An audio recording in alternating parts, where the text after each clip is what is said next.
LPS is bakterieële afvalstukkies wat in die bloed beland as gevolg van 'n lekkende darm, leaky gut.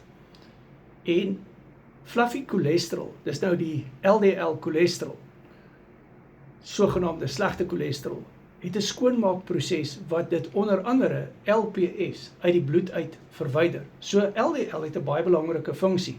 Maar as gevolg van hierdie hele inflammasieproses wat veroorsaak is, word die LDL molekule kleiner. Daar's ander redes ook hoekom LDL molekules kleiner word, byvoorbeeld hoë trigliserides.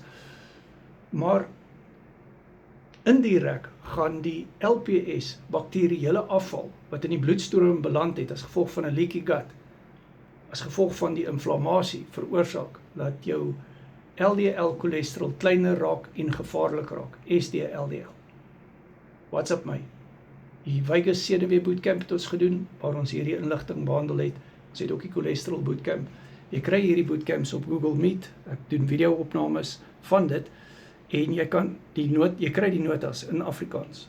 My nommer is in die bio, WhatsApp my. Karnie Voorkiete vir coaching. Ons doen die coaching op WhatsApp video call, maar die bootcamps is op Google Meet.